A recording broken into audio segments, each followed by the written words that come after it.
Hello guys, welcome back to my YouTube channel. आज का हमारा टॉपिक रहेगा डिटर्मिनेंट्स ऑफ हेल्थ। हेल्थ के कौन कौन से डिटर्मिनेंट्स हैं उनके बारे में हम बात करने वाले हैं। कंप्लीट डिटेल में बात करेंगे। जुड़े रहिए वीडियो में एंड तक। और चैनल पर नए हैं तो चैनल को सब्सक्राइब कर लीजिएगा और वीडियो को लाइक कर दीजिएगा। हम स्टार्ट करते हैं। हमारा टॉपिक है डिटर्मिनेंट्स ऑफ हेल्थ। हेल्थ के डिटर्मिनेंट्स कौन कौन से हैं उनके बारे में हम बात करने वाले हैं। तो हेल्थ को जो डिटर्मिनेंट्स है हेल्थ के, वो कौन कौन से है। सबसे पहले हम बात करेंगे जेनेटिक फैक्टर, यानी कि जेनेटिक जो है डिटर्मिनेंट्स, उसके बारे में सबसे पहले हम बात करेंगे। टोटल मैं बता देता हूं आपको कौन कौन से जो है डिटर्मिनेंट्स है उनके बारे में बताएंगे हम आपको।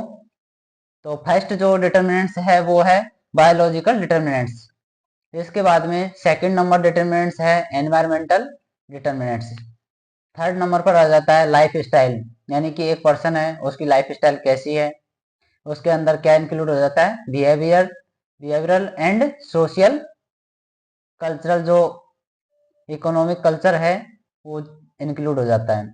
इसके बाद में फोर्थ नंबर पर आ जाता है आपका जेंडर एंड एज, यानी कि मेल है या फीमेल है और उनकी एज क्या है, ये भी डिटर्मिनेंट्स के अंदर आता है। इसके बाद में आपका आ जाता है सोशियो इकोनॉमिक कंडीशन, यानी कि एक पर्सन है उसकी सोशियो इकोनॉमिक कंडीशन कैसी है, ये आपके डिटर्मिनेंट्स हो जाते हैं। इसके बाद में आएगा आपका अदर डिटर्मिनेंट्स। सबसे पहले अब हम बात कर लेंगे डिटर्मिनेंट्स के अंदर बायोलॉजिकल डिटर्मिनेंट्स। बायोलॉजिकल डिटर्मिनेंट्स जो है उसके अंदर क्या क्या आएगा वो मैं आपको बता देता हूं।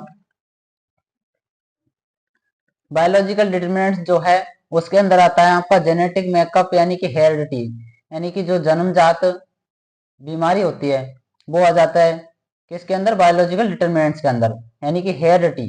हेरिडिटी यानी माता पिता से जो बीमारी संतान में आ जाती है उसे हेरिडिटी, यानी जन्मजात से होती है। इसके बाद ट्रांसमिटेड बाई हेरिडिटी, यानी कि जो बीमारी जन्मजात से होती है पेरेंट्स से एक शिशु में आती है, यानी कि माता पिता से बच्चों में आती है, उसे कहते हैं हेरिडिटी, जन्मजात डिजीज। इसके बाद में आपका आ जाता है यानी कि नो ट्रीटमेंट। नो ट्रीटमेंट का मतलब है जन्मजात जो बीमारी होती है उसका कोई ट्रीटमेंट नहीं होता है। इसके बाद में सेकंड नंबर आपका जो डिटर्मिनेंट्स है वो है एनवायरमेंटल डिटर्मिनेंट्स। एनवायरमेंटल डिटर्मिनेंट्स के अंदर क्या क्या आता है वो मैं आपको बता देता हूँ। ये वीडियो जो है हिंदी मीडियम स्टूडेंट जो है उनके लिए बहुत ही हेल्पफुल होने वाली है। जुड़े रहिए वीडियो में एंड तक। और आपको जो ये मैं आपको पढ़ा रहा हूँ ये नोट्स आपको टेलीग्राम चैनल पर मिल जाएंगे। टेलीग्राम चैनल की लिंक आपको डिस्क्रिप्शन में मिल जाएगी। आप टेलीग्राम चैनल को ज्वाइन कर लीजिएगा, वहां पर आपको ये नोट्स है वो मिल जाएंगे। आप नोट्स तैयार कर सकते हैं। इसके बाद हम बात करेंगे एनवायरमेंटल डिटर्मिनेंट्स। एनवायरमेंटल डिटर्मिनेंट्स क्या होते हैं उसके बारे में हम बात कर लेते हैं। एनवायरमेंटल जो डिटर्मिनेंट्स है उसके अंदर क्या क्या आता है, इंटरनल डिटर्मिनेंट्स और एक्सटर्नल डिटर्मिनेंट्स, यानी कि इंटरनल एनवायरनमेंट और एक्सटर्नल एनवायरनमेंट। इंटरनल के अंदर माइक्रो आ जाते हैं एंड एक्सटर्नल के अंदर मैक्रो आ जाते हैं। इसके बाद में फिजिकल। फिजिकल के अंदर क्या क्या आता है, एयर है, वाटर है और सॉइल है, ये आ जाते हैं फिजिकल के अंदर। इसके बाद में सोशल है, सोशल कल्चरल हो जाता है, सोशल बिलीफ्स हो जाता है, ट्रेडिशंस हो जाते हैं। इसके बाद में बायोलॉजिकल आ जाता है। तो बायोलॉजिकल के अंदर क्या क्या आता है, प्लांट्स है, एनिमल है और एक और आ जाता है माइक्रोब्स आ जाते हैं। ये किसके अंदर आ जाते हैं, बायोलॉजिकल के अंदर।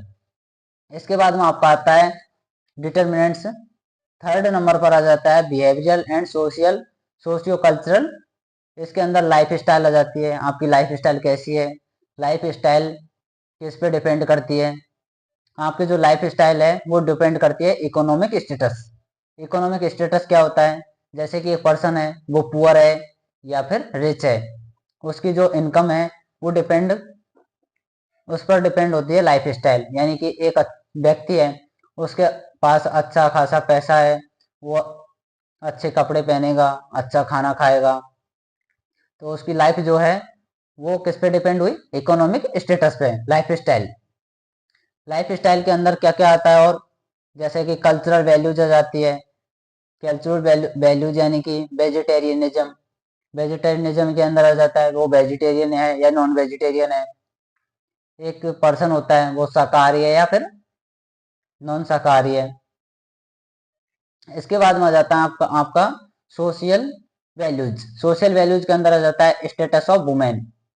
इसके बाद में पर्सनल हैबिट्स। पर्सनल हैबिट्स के अंदर क्या आता है, पर्सनल हैबिट्स जैसे कि एक पर्सन है, एक पर्सन स्मोकिंग करता है, ड्रिंकिंग करता है, उसकी पर्सनल हैबिट्स हो जाती है ये। पर्सनल हैबिट्स, ड्रिंकिंग करता है और स्मोकिंग करता है, तो उसका जो लाइफ स्टाइल है वो किस तरह की हुई, वो उस पर डिपेंड करती है कि वो किस तरह से रहता है, या स्मोकिंग करता है या ड्रिंकिंग करता है। एक पर्सन होता है वो ड्रिंकिंग नहीं करता है, उसकी लाइफ स्टाइल अलग होती है, और जो स्मोकिंग करता है उसकी लाइफ स्टाइल अलग होती है। इसके बाद में आपका क्या आ जाता है, बिहेवियरल पैटर्न, यानी कि उसका बिहेवियर कैसा है। एक पर्सन है, उसका बिहेवियर कैसा है, किस तरह से वो बिहेवियर कर रहा है यानी कि बिहेव करता है, वो चीज़ भी लाइफ स्टाइल को अफेक्ट करती है। ये लाइफ स्टाइल जो फैक्टर है, डिटर्मिनेंट्स है, उसके अंदर आ जाते हैं। इसके अंदर आपका फोर्थ नंबर पॉइंट है जेंडर एंड एज। जो जेंडर है और ये भी डिटर्मिनेंट्स के अंदर आता है। एक पर्सन है, मेल है एंड फीमेल है, उसकी एज क्या है वो भी अफेक्ट करती है, डिटर्मिनेंट्स के अंदर आती है ये भी। इसके बाद में आपका आ जाता है ये जेंडर एंड एज के अंदर क्या आता है, न्यूट्रिशन एंड डेवलपमेंट। साथ में आ जाता है सोशल स्टेटस होता है। इसके बाद वॉयलेंस आ जाता है, इकोनॉमिक इंडिपेंडेंस आ जाती है, during reproductive age.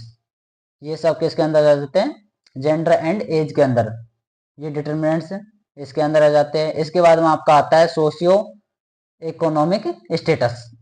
Socio economic जो स्टेटस है यानी कि कंडीशन कैसी है, सोशल जो कंडीशन है वो भी डिटर्मिनेंट्स के अंदर आती है। अब इसके अंदर क्या क्या आता है वो मैं आपको बता देता हूँ। लिटरेसी आ जाती है, ऑक्यूपेशन आ जाता है, परचेजिंग कैपेसिटी आ जाती है, ये सब इसके अंदर आ जाते हैं सोशियो इकोनॉमिक कंडीशन के अंदर। इसके नोट्स आप कहाँ से बना सकते हैं, आपको जो ये मैं पढ़ा रहा हूँ ये पीडीएफ आपको टेलीग्राम चैनल पर मिल जाएगी। टेलीग्राम चैनल की लिंक डिस्क्रिप्शन में आपको मिल जाएगी, वहां से आप टेलीग्राम चैनल को ज्वाइन कर सकते हैं। इसके बाद में आपकी आ जाती है इकोनॉमी लिटरेसी। इकोनॉमी लिटरेसी के अंदर क्या क्या आता है, इसके अंदर आ जाता है आपकी एम्प्लॉयमेंट, हाउसिंग, न्यूट्रिशन, यानी कि आपका घर जो है वो कैसा है, पक्का है या फिर कच्चा है, जो रहने का आवास है आपका वो कैसा है, वो भी इस डिटरमिनेंट्स के अंदर आ जाते हैं। इसके बाद में आपका क्या आ जाता है, पॉलिटिकल कम्युनी कमिटमेंट, यानी कि पॉलिटिकल जो कमिटमेंट है वो भी इसके अंदर आ जाता है। इसके बाद में आपका आता है अदर डिटर्मिनेंट्स। अदर डिटर्मिनेंट्स कौन कौन से हैं वो भी मैं आपको बता देता हूँ। अदर डिटर्मिनेंट्स के अंदर आपका क्या क्या आता है, फूड है एंड एग्रीकल्चर है, किस तरह का फूड ले रहा है एक पर्सन है, वो किस तरह का भोजन ले रहा है, वो भी किस पे डिपेंड करता है, इकोनॉमिक स्टेटस पे। यानी कि एक पर्सन है उसके पास अच्छा खासा पैसा है तो वो अच्छा भोजन खाएगा, और एक पर्सन है जो गरीब है तो उसके पास खाने के लिए अच्छा भोजन नहीं होगा, वो भी इसके अंदर डिटरमिनेंट्स के अंदर आते हैं, यानी कि उसकी लाइफ स्टाइल उससे अफेक्ट होती है। इसके बाद में आपका आ जाता है science and technology. Science and technology आ जाती है, एक पर्सन की एजुकेशन आ जाती है, वो भी इसके अंदर आ जाता है डिटरमिनेंट्स के अंदर। इसके बाद में स्टैंडर्ड ऑफ लिविंग, यानी कि रहने का जो तरीका है वो कैसा है उसका पर्सन का, वो भी डिटरमिनेंट्स के अंदर आता है। Social justice, equity, human rights, एक पर्सन है उसके जो राइट्स है वो क्या क्या है। इसके बाद में आपका आ जाता है government policy to raise stand of living, ये भी इसके अंदर आ जाता है। इसके बाद में डाइसेमिनेशन ऑफ इंफॉर्मेशन, ये भी इसके अंदर आ जाते हैं। नेक्स्ट जो वीडियो रहेगी उसके अंदर हम बात करेंगे हेल्थ को अफेक्ट करने वाले जो फैक्टर है उनके बारे में। हेल्थ को अफेक्ट करने वाले फैक्टर कौन कौन से हैं उनके बारे में कंप्लीट डिटेल में हम बात करेंगे। वीडियो अच्छी लगी हो तो वीडियो को लाइक कीजिए एंड चैनल को सब्सक्राइब कीजिए। Thank you for watching.